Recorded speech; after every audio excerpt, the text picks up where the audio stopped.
Аз съм Ани Владимирова и съм психолог повече от 20 години. В настоящата поредица ще ви разказвам истински истории от моята практика. За да запазим в тайна самоличността на участниците, имената им са променени, а ситуациите са пресъздадени от актьори. Днес ще ви разкажа историята на едно момче, чиято тежка съдба е цял живот да лекува раните, нанесени му от неговите най-близки хора.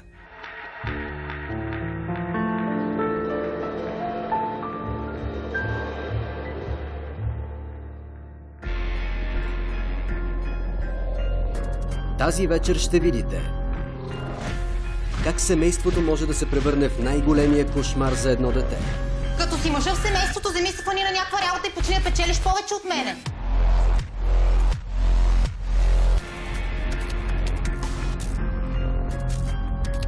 И тогава единственото спасение за него е да тръгне по път, от който понякога няма връщане назад.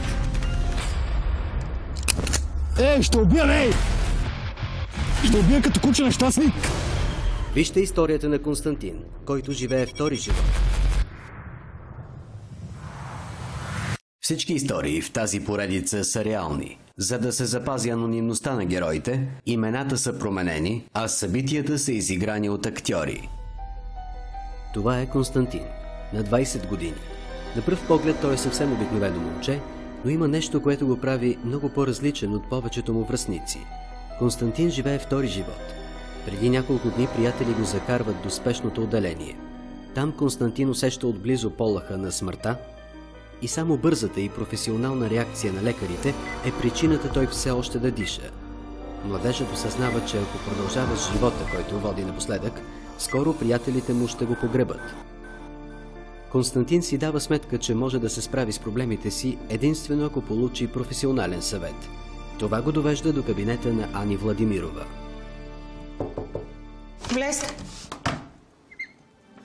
Добър ден. Добър ден. Казвам се Константин. Приятно ми е, здравей. Имам среща с вас. Да, така. Мисля, че малко съм подранил. Няма проблем, сядайте. Тук е по-добре човек да дойде по-рано, отколкото прекалено късно. Слушам ви.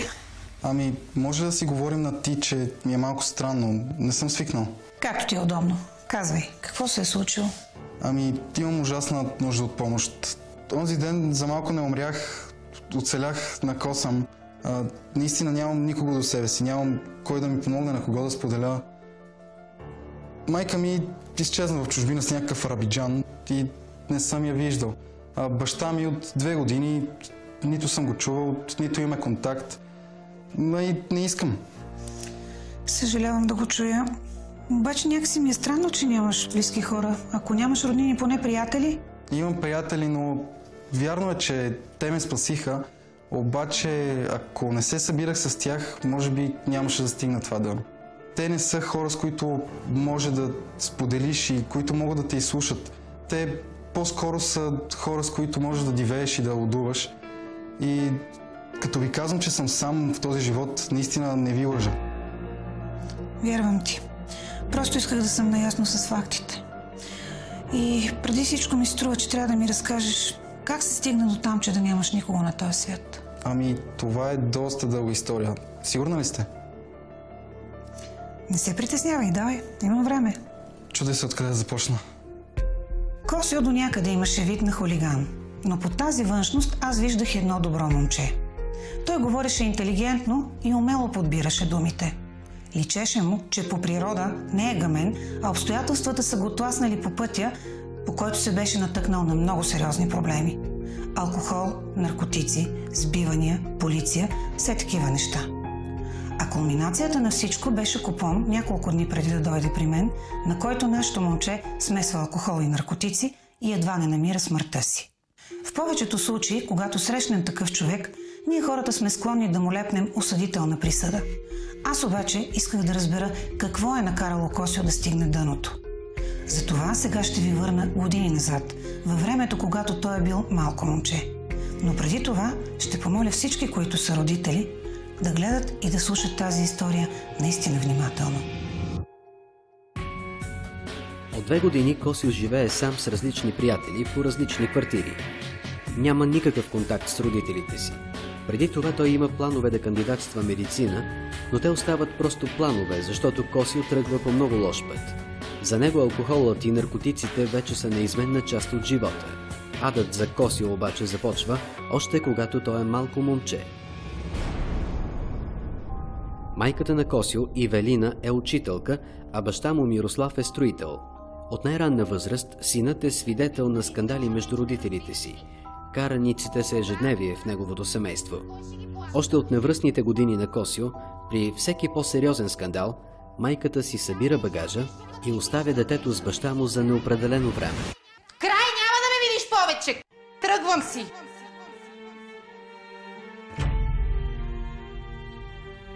Когато е оставен сам с него, бащата обикновено не полага особени грижи за сина си.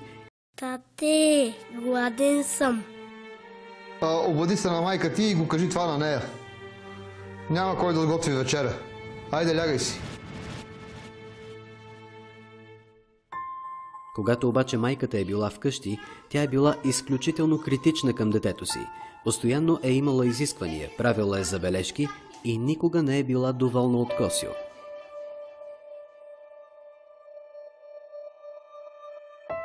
Тръгвайки на училище, Косио започва да полага много усилия, за да не разочарова майка си и до 7-ми клас е пълен отличник.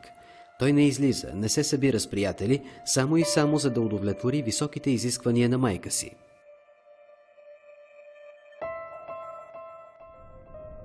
Скандалите вкъщи обаче продължават, както и периодичните напускания на Ивелина. Я се виж каква си мърла, бе. Кой ще търпи тебе, бе? Аз въобще не знам въобще как се ожених за тебе, бе. А тебе кой ще те търпи, бе? Край! Аз няма да търпа повече, тръгвам! Изчезвай!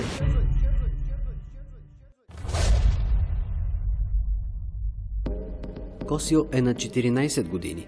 Той е седмокласник, на когото предстои едно от най-важните събития в живота му – кандидатстването в езикова гимназия. Една вечер, докато заляга съвестно над учебниците, Косио става свидетел на поредния скандал между майка си и баща си. Скандал, след който животът му става още по-горчив. Мирославе, къде са парите за парното? Откъде да знам къде са парите за парното? Нали ти се оправя сметките, бе? Да, аз се оправям и бях оставил 50 лева в тефтери, сега ги няма. Къде са? И аз мога да направя. Или си ги изпил с тъпите приятели, или си ги проиграл на карти. Ей, дори да е така, аз съм мъжа в семейството и аз решавам как да се харчат парите. Ясно ли ти е? Като си мъжа в семейството, вземи се фани на някаква работа и почни да печелиш повече от мене. Въобще не дай да ми говориш така и не дай да ми лаеш по нервите. Ще говоря както си искам, само пред мене се правиш на мъж. Всички знаят какъв мухлю си. На кой викаш мухъл, бе? Как смееш да ме удиш, бе, нещастник такъв? Край. Тръгвам си. Ти как ще идеш, бе? Парцал такъв. Нали всеки път си тръгваш и след 2 дена идваш да ми се молиш да приема. Айде, тръгвай! Да видя къде ще отидеш.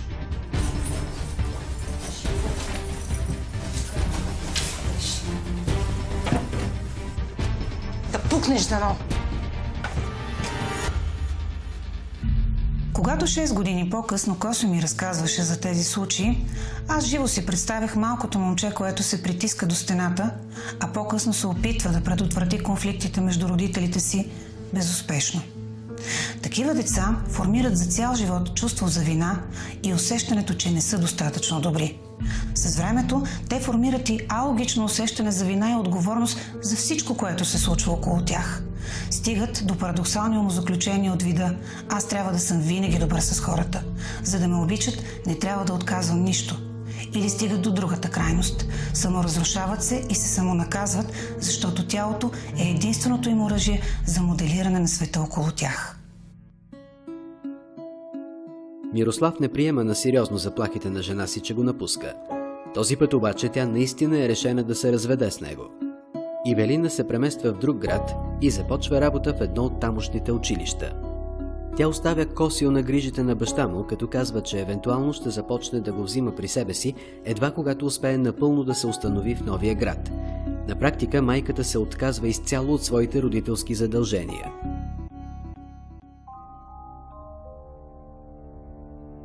В същото време, останал сам с сина си, Мирослав за пореден път губи работата си и животът в дома на Косио се превръща в истински ад. Тате, може да ми помогнеш за една задача по математика, че нещо не разбирам? Сега не мога. Аз моите задачи отдавна съм си ги решил. Пък иначе колко проблеми имам на главата, Сега ми е само до твоята математика. Извинявай, просто не мога да се Ма какво справя. ми се извиняваш, бе? Ти си като майка си, бе. Не мога да се справиш и айде веднага при тати да ми реши задачите. Що не идеш да питаш тъпата си майка? Дет те заряза като куче. Не стига, че се чудя как да свържем двата края, ти само караш и задачи да ти решавам. За какъв се мислиш ти, бе? За по-специален ли, бе, момче? На мен някой да не би да ми решава някога задачите. Отговаряй като те питам. Не. Ми това какво искаш? На мен главата ми е пламнала да се чуя как да ти плащам сметките. Откакто се родил бял ден не съм видял. И откак ти се роди, с майка ти почнахме да се караме. Извинявай, тати, че те досах. Не ми се извинявай, а мисли.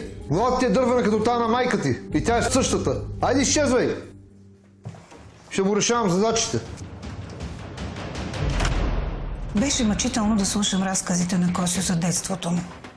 Представих си какво се е случвало в главата и в душата му, докато баща му го използвал като изкупителна жертва за развода си.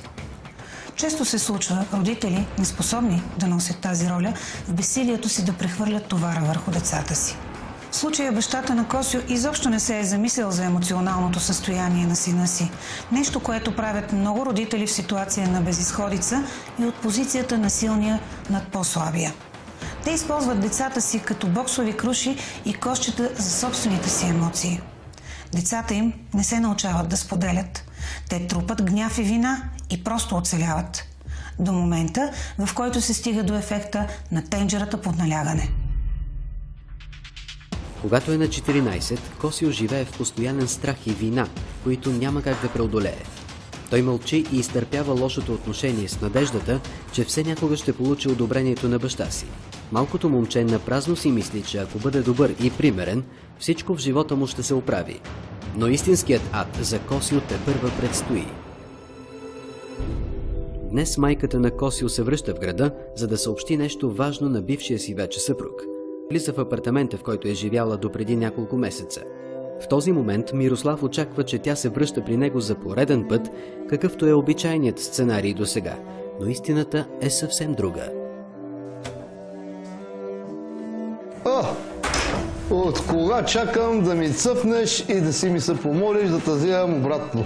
Виж какво, Мирославе, въобще не съм дошла, ти се моля за каквото и да е. Ау, как си се изтупала ти да не си се помислила за някаква голяма работа, бе?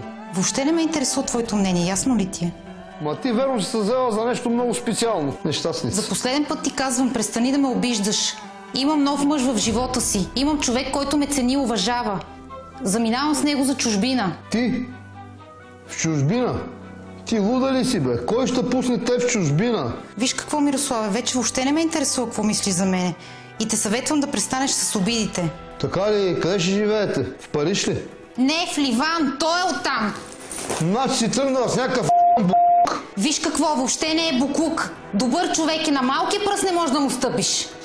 Добър човек сигурно, защото е спал само с Камили. Ти си първата жена в живота му. Ти си страшен простак.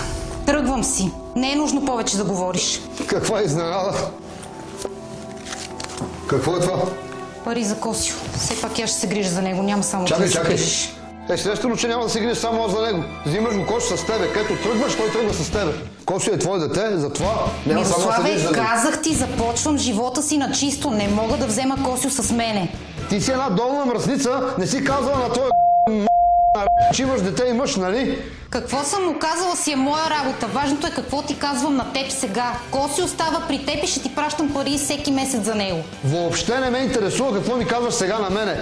Чуй ме сега ти. Ако ти го зарежеш, аз също ще го зарежа. Откъде на къде аз трябва да се грижа за него, след като майка му не го иска? Прави каквото искаш, аз вече съм взела решение, не можеш да ме спреш. Не стига, че си долна ами си мърла, на която въобще ни дреме за детето й. Сега не си го ръждава ти. Няма да ти позволя да ме обиждаш. Какво няма позволиш, бе, нещастнице? Че ти казвам истината, че си легнала с първия Глей си работата, глупак такъв. Аз ти казвам, ако сега си тръгнеш и зарежеш сина ни, аз също вдигам ръце от него и го зарязвам. Чули ме? Няколко часа след грозната сцена, която Мирослав и Ивелина си спретват, техният син се прибира от училище, без да подозира какво точно се е случило от тях по-рано. Косио се опитва да си отвори вратата, но безуспешно. Той изобщо не допуска мисълта за това, което неговият баща е направил. Тате! Тате, вътре ли си?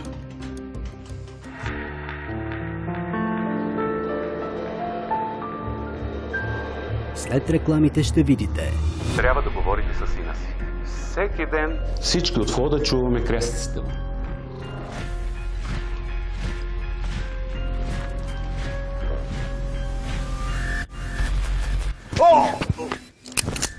Ще убия, ей! Ще убия като куче нещастник!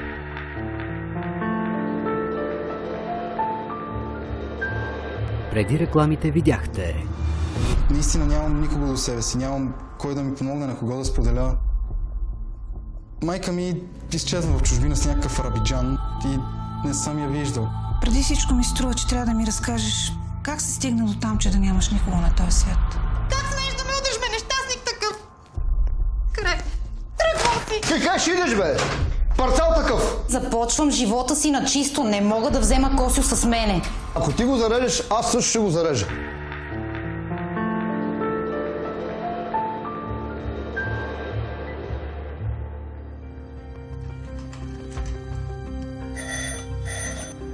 Тате! Тате, вътре ли си? Какво става, бе, Косю? Не мога да си вляза вкъщи, ключът ми не влиза, а баща ми го няма. Я да видим.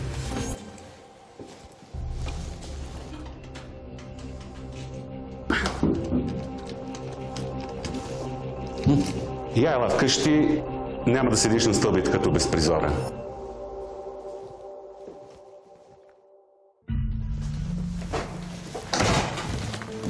Сядай. Знаеш ли къде са вашите? Татко трябваше да си е вкъщи, а майка ми я няма при нас. Тя сега живее в друг град. От много време не съм я виждал, а и не се е обаждала. Така ли? Аз днеска я видях да влиза в входа. Но може да съм се объркал. А ти пробва ли да звъннеш на баща ти? Ами не, аз нямам телефон. Баща ми го спря, защото нямаше пари да ми плаща сметката. Добре, няма смисъл сега да звъним на баща ти. Я ми кажи, имаш ли къде да отидеш тази вечер? Само баба ми е тук, Тя къде живее? на другия край на града. А имаш ли нейния телефонен номер да й позвоним? Да, имам го. Добре, напиши ми го тук. Как се казва баба ти? Величка. А тя на баща ти ли е майка? Да, ето. Така, аз ще отида в другата стая, ти ме изчакай. Добре.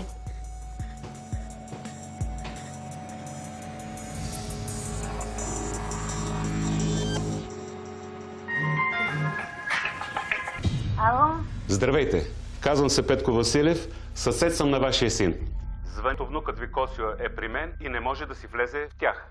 Ключът не влиза в ключалката на вратата, а Мирослав го няма. Ах, това дете само грижи създава. Ами сега какво да правя аз? Ами според мен трябва да дойдете да вземете Косио. Ама как да дойда? Аз съм прекалено възрастна и болна. Трудно се движа. Не мога да дойда да го взема. Няма как. Не може ли да остане при вас, докато баща му си дойде? Ами вижте, проблемът е малко по-различен. Изчакайте така секунда на телефона. Госпожо, не исках Косио да чуе това, което искам да ви кажа. Вижте, не е случайно това, че внукът ви не може да си влезне вкъщи. По-рано днес от апартамента на Мирослав се чуваха страшни крясъци. Мисля, че майката на Косио се беше прибрала и нещо се случваше от тях. След това видях някакви майстори сменят бравата. Трябва да преберете момчето. Но съжалявам, че ви се меся. Трябва да говорите с сина си. Всеки ден всички от входа чуваме крясъците му. Ох, неговите истории край нямат. Кажете на Косо да дойде при мен. Той знае пътя и ще се оправи. Благодаря ви. Сега ще му кажа приятна вечер. Родителите на Косио са ужасно семейство. Постоянно крясъци, блъскане, побоища. Направо ад. И детето чува и вижда всичко това. Това момче са го оставили на произвола на съдбата. Какъв баща трябва да си, за да смениш бравата и да оставиш детето си навън? Без да те интересува, че няма какво да яде, няма къде да спи. Всичко може да се случи. Какви са тези родители в днешно време? Правят деца, а след това ги изоставят. Нямат никаква отговорност. Всеки ден чета такива истории в интернет. Обаче какво да правя? Не можах да приятеля Косев, защото баща му е опак човек, избухлив и не знам какво може да се случи. Можеше да стане и по-лошо. Затова поръчах такси на момчето и му дадох пари, за да отиде при баба си.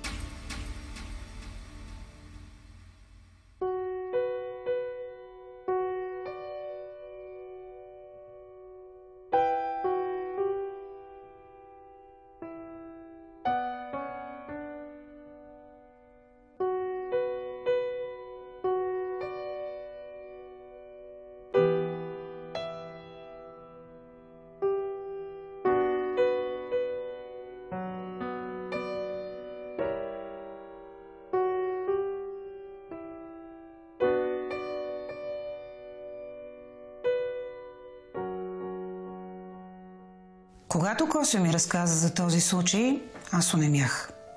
Това беше прехвърляне на топката между родители, доведено до крайност.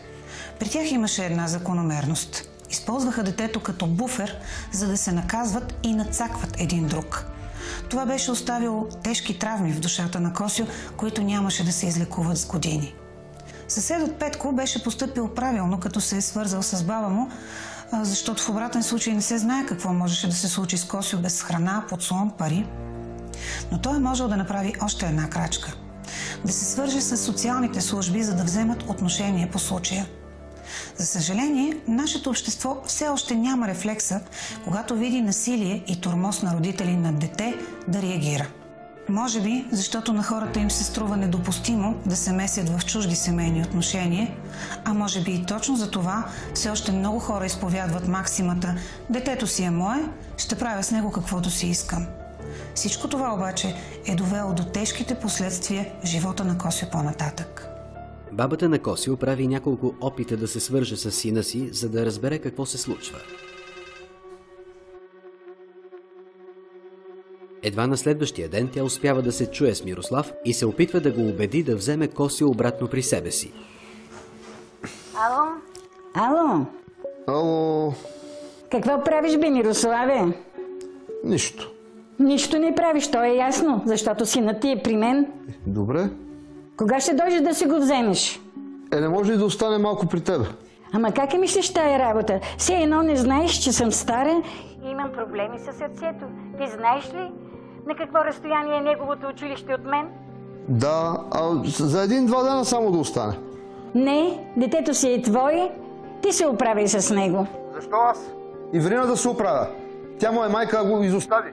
Вчера ми каза, че си има друг мъж и ми каза, че да минава с него заливам мръсницата. Предупредих я, че ако го направи, и аз дигам ръце от Константин. Тя е виновна за всичко. Не ме интересуват твоите вечни драми. Да си мислил, като си се женил за тази жена. Казах ти аз едно време. Искам да знам, кога ще дойдеш да си вземеш сина? След ден-два.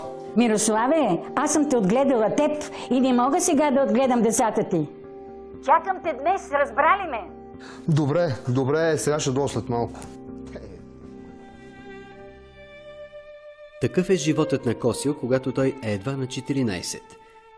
Майка му наистина заминава за Ливан и през следващите няколко години тайно от новия си мъж тя периодично изпраща пари на Мирослав за издръжката на сина им. Сумите винаги са различни. Те не са големи, но винаги са повече, отколкото бащата харчи за детето. Така Мирослав има материална причина да задържи Косьо при себе си. Това обаче не означава, че има разбирателство между баща и син. Скандалите в дома им са всекидневие. Косьо все така търпи гневните изблици на родителя си. Дори е странно как през целия този ад той успява да влезе в езикова гимназия и там също да бъде отличник. Това обаче по никакъв начин не радва баща му, който е напълно безразличен към успехите на сина си. Косьо не получава от него никакви награди, не знае какво е истинска ваканция, екскурзия или почивка.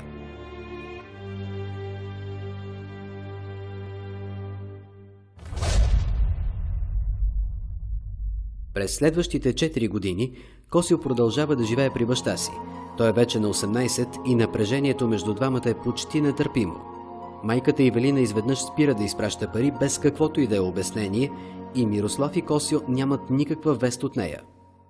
Бащата ту работи, ту го уволняват и така и не намира постоянна работа. От време на време има връзки с жени, но нищо постоянно и сериозно. Косио все още живее с амбицията да учи медицина. Напоследък обаче той се движи в лоша компания и започва да разваля успеха си.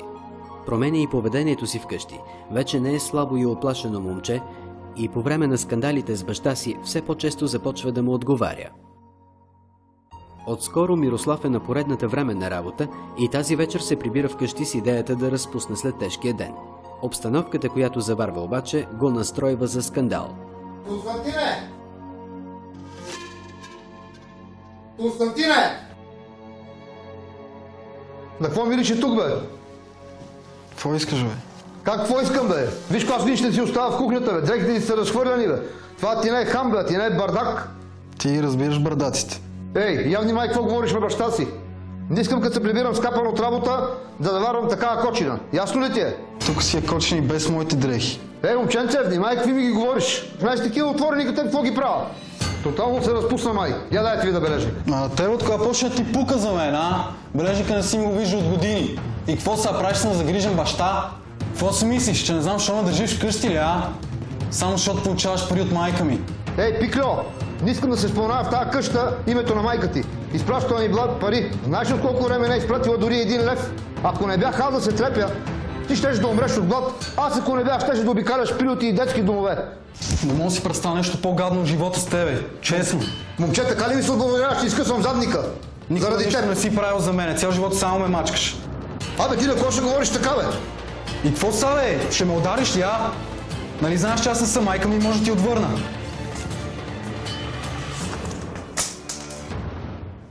Константине, какво е това, бе? Магданоз и витамини. Ти наркоман ли си, бе, Константине? Аз наркоман ли отглеждам? Затова и се така с баща си, бе, че си друсан. Знаеш ли какво? Пуша трева от няколко години, но ти така и не забеляза. И обяснението е много просто. Никога не ти е пукало за мен. Не съм се мъчил заради тебе цял живот да ми станеш накрая наркоман. Какво си се мъчил, бе, а? Кой мислиш ме е направил такъв? Постоянни побоища и караници с майка ми. Колко пъти съм си лягал гладен. И оня път, като ме остави като куче пред вратата. Помниш ли? Майка ти е виновна. Казах и какво ще стане, ако си тръгне. Вземи с мен и почта, че почне да ми писва. Надуми главата с твоите тъпотии. Излизам. Да, изчезвай. Изчезвай и ти като майка ти. Неблагодарници такива. Всичко това се беше случило 2 години преди Косио да влезе в кабинета ми. Както се случва и с много други деца, той беше посегнал към дрогата, за да извади цялата непоносимост на битието си, да го отхвърли и да накаже родителите си. Косио се беше събрал с приятели, които използват наркотици, просто защото това бяха единствените хора, които го приемат и с които най-накрая се чувства добре. Реакцията на бащата Мирослав далеч не е била най-правилната. Употребата на наркотици обикновено е симптом за други, много по-големи проблеми. Ако той чувстваше отговорност и обичаше поне малко сина си, трябваше да поговори спокойно с него и да разбере какво го е тласнало по този път. Освен това, трябваше да се опита да му помогне. Ако не лично, то поне като го заведе при специалист. След поредния скандал в живота си, Косио започва да се появява вкъщи само от време на време и баща му изцяло вдига ръце от него. Има дни, в които Мирослав изобщо не знае къде се намира синът му, при кого спи и какво прави. Всъщност Косио попада в лоша компания. Пуши трева, взима пико и най-различни други хапчета. Той е в постоянна смяна на настроение и еуфорията му се редува с дълбока депресия. Една вечер Косио отива на дискотека. Той няма търпение да се присъедини към приятелите си, които вече са вътре. За нещастие, фейс-контролът на клуба е младеж, с чието гадже Косио е преспал преди време. Двамата се познават визуално и изпитват враждебни чувства един към друг. И ето, че сега за първи път се стига до открит сблъсък между тях. Опа, къде си мислиш, че отидеш? Навътре, бати, що? Сори, ма няма да е тази вечер. Къв си, бе, за къв се мислиш? Аз съм фейс-контролът. Затова ли ти викат Жоро Фейс? Аз мислих, че е заради грозното ти лице. Не ми дреме, какво си мислиш? В клуба няма място за отрепки и наркомани. Странно, защото ти все пак си тук. Казах ти да си ходиш. Аз тук мисля да вляза. Бе, ще щупя, бе. Буклук, изчезвай, бе. Айде, бе. Бегай, лекенце, ти бе да си лъхаш лепилото в мазето. Ей, урод, си го получиш, разбра ли? Аре, отплавай.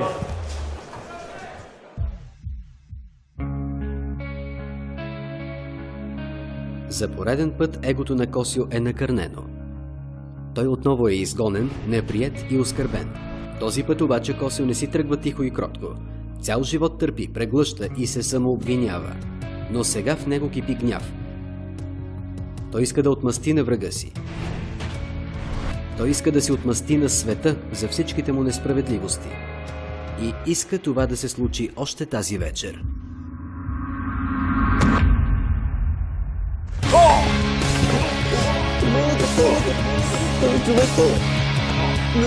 Моля те! Ще убия, не! Извинявай, че ще убия като куче нещастник! Моля те! Остави ме, стига! Не дей! Моля те! Моля.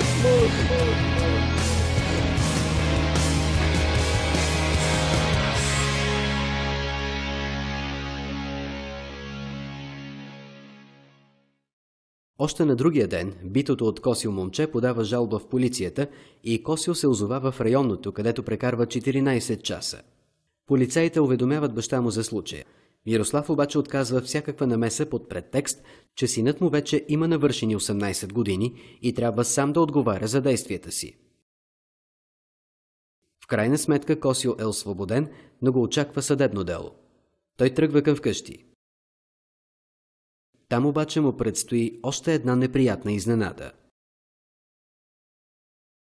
Когато се опитва да влезе вкъщи, Косио се изправя пред един от най-големите кошмари от детството си.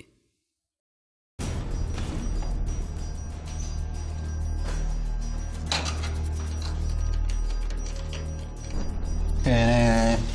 Това вече не е истина. Отваряй, бе! Знам, че си вътре. Аре, отваряй, бе! Не се прави на глух, отваряй!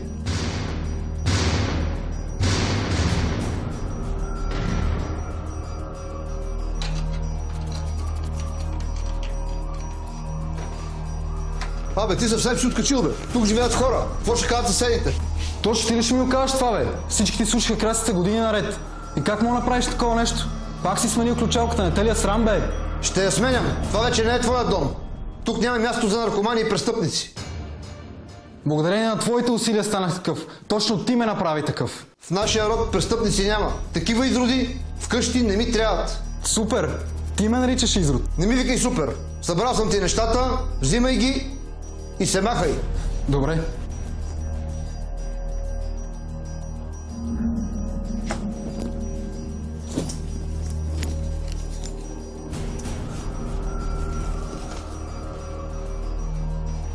Какво чакаш? Нали знаеш, че ако изляза през тази врата, повече никога няма да ме видиш? Дано. Ти вече не си ми син. Същия си като това нещожество майка ти. Аз може вече да не съм ти син, но ти никога не си ми бил баща. Айде, изчезвай. Таре.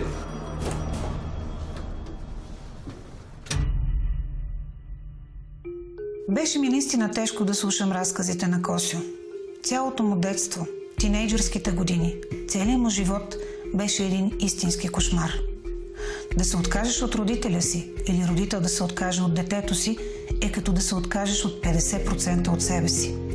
Това неминуемо води до усещането за вътрешна празнота. В случая на Косио беше като пълно осиротяване предвид факта, че майка му реално липсваше в живота му. Без всякаква базисна опора е съвсем логично да тръгнеш още по-стремглаво към дъното.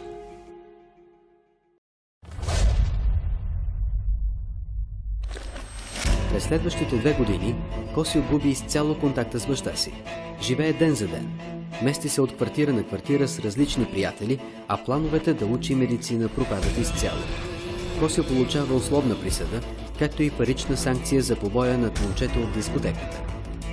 Вече станал на 20 години, той изцяло потъва в зависимостта си към наркотиците и алкохола, докато един ден едва не се случва най-страшното.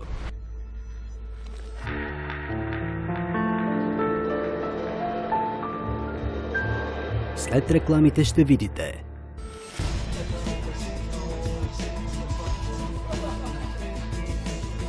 Ей, братле! Ей!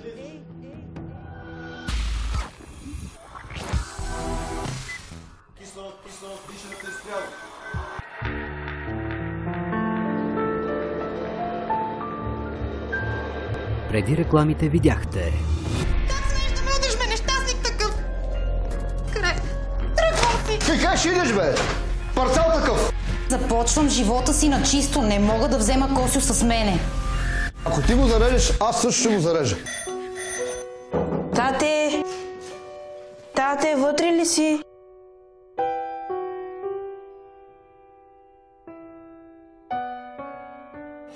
И какво става, бе? Ще ме удариш ли, а?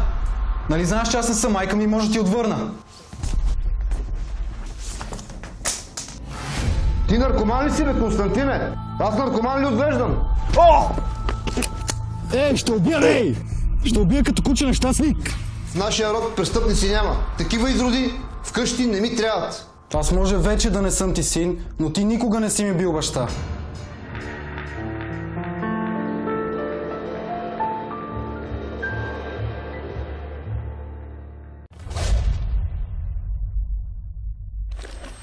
През следващите 2 години Косио губи изцяло контакта с баща си. Живее ден за ден. Мести се от квартира на квартира с различни приятели, а плановете да учи медицина пропадат изцяло. Косио получава условна присъда, както и парична санкция за побоя над момчето от дискотеката. Вече станал на 20 години, той изцяло потъва в зависимостта си към наркотиците и алкохола, докато един ден едва не се случва най-страшното. Това е вечерта, която за малко не се превръща в фатална за Косио. Тя започва като напълно стандартен купон за неговата компания. Взел съм някакво ново бате почти без мешилка.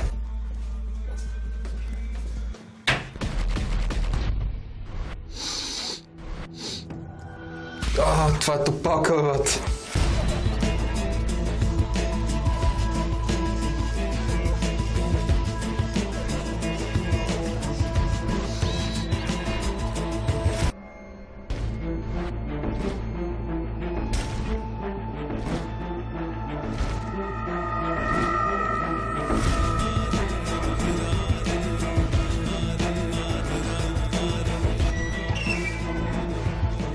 Пичове, сега ще видите моето, направо ще ви разцепи.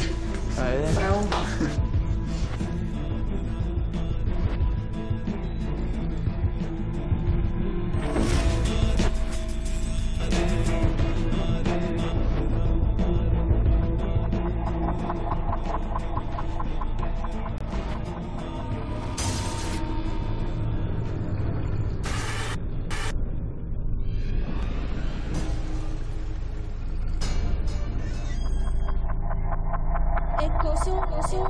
Косио, какво ти става, братле? Брат, събуди се! Събуди се, чуваш ли ме? Събуди се! Събуди се! Събуди се! Ей, братле! Ей! Събуди се, брат! Какво става? Брат, събуди се! Какво иди ги таксия тук? Хорикните си, тя ще донеса. Косио!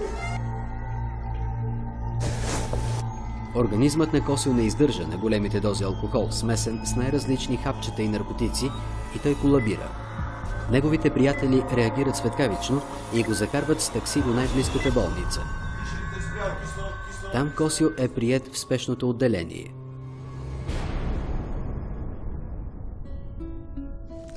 Това е моята история.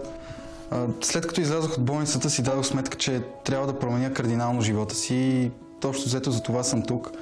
Ако продължавам по същия начин, просто скоро нещата ще приключат. Дори няма да има кой да поплаче на гроба ми. Искам да се оттърся от тази мъгла, в която съм вече години. По трудния начин разбрах, че това просто не е моят път. Не мога да помоля приятелите ми за съвет, защото съм сигурен, че дори не биха ме разбрали. Просто искам отново да съм себе си. Искам да стана лекар, да имам семейство, деца и да не повтарям грешките на родителите си. Тя ги погребах. Сега искам да спра да погребам и себе си. Косио, щом цялата ти същност е убедена, че искаш нов живот, няма начин да не го постигнеш. Можеш да разчиташ на мен. Аз лично ще ти помогна с абсолютно всичко, което мога. Благодаря. Косио беше направил първата и най-трудна крачка към промяната. Беше осъзнал необходимостта от нея. От този момент за него нямаше връщане назад. Предстоеше ни обаче сериозно изпитание. Трябваше да се справим с натрапливите спомени от миналото, които той постоянно прехвърляше в главата си. Събитията, които го бяха оплели в лепкавия кошмар, който го водеше към самоунищожение. Новия живот на Косьо трябваше да започне на чисто. Ключовите думи в неговата терапия бяха преосмисляне и надграждане. Заедно започнахме да подреждаме целите в живота му и да изграждаме алгоритми за постигането им. И така, ден след ден. Терапията на Косьо е продължителна, но при всяка среща Ани Владимирова вижда пред себе си един млад човек, който упорито се бори, за да изгради наново себе си. Близо 2 години след първото си посещение в терапевтичния кабинет, Косьо е коренно различен. Сега, след като мина толкова време, мога да мисля спокойно за майка си и баща си, но без да изпитвам предишните емоции. И просто разбирам, че човек е такъв какъвто е. И аз самия просто не съм случил на правилните родители. Дори вече не им се сърдя, но не бих ги потърсил отново. Просто те вече за мен са затворена страница. Да. Трябва да си наясно обаче какво е карало да постъпват така родителите ти с теб. Много е важно да не смяташ, че причината е в това, че ти не си бил важен за тях. Напротив, бил си важен. Обаче те са били много слаби личности. От това, което ми разказваш, разбирам, че баща ти е повтарял модела на дядо ти, който се е държал по абсолютно същия начин. Това е поредица, която при теб трябва да приключи. Ти вече знаеш какво се случва и не трябва да го повтаряш. А що се отнася до майка ти, както ми описваш, тя от тия жени, които имат ниска самооценка и за тях значимостта е само когато са желани от някой. Баща ти в един момент е спрял да подхожда към нея, като към човек, който желая и към който има интерес. И тя е започнала да търси мястото си в новата работа, в новата връзка с този мъж. Това е причината за поведението им. Тя не е в теб. Сега, като ми го обясняваш така, и звучи много логично, но по-добре да не говорим прекалено много за тях. Добре, дай да поговорим за приятелката ти. Как се развива връзката ви сега?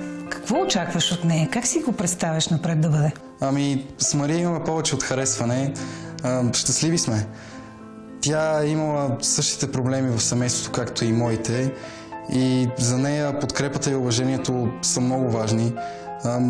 Аз я подкрепям и тя ме подкрепя във всичко. И тя е човека, който ме кара да се чувствам цяло за пръв път. И искам да се постарая и да остане завинаги това. Пожелавам ти го. Благодаря. Това, което не ни убива, ни прави много по-силни. Клише. Но живота на Косьо го илюстрира напълно. Годините самотно учене в затворената стая бяха изградили в него самодисциплина и самоконтрол, които му помогнаха да започне работа и да следва стриктно правилата им. Тормозът на родителите му беше култивирал търпение и издържливост в Косьо, които правяха впечатление на колегите и шефовете му и го издигаха в работата. От времето на шумните купони, Косьо беше развил социални умения, наблюдателност и комуникативност, които имаха малцина от връстниците му. Всички страдания в живота на Косьо бяха изковали характера му. Оставаше му само да намери човек, който да му даде вяра и стратегия, за да продължи напред в живота. Негово беше усилието да се свърже с мен и да следва стриктно 2 години моите препоръки. Това му помогна да направи крачка към момиче, което хареса, и да заживее с него. Това беше момичето, което го обикна и прие такъв, какъвто е. А останалото е минало.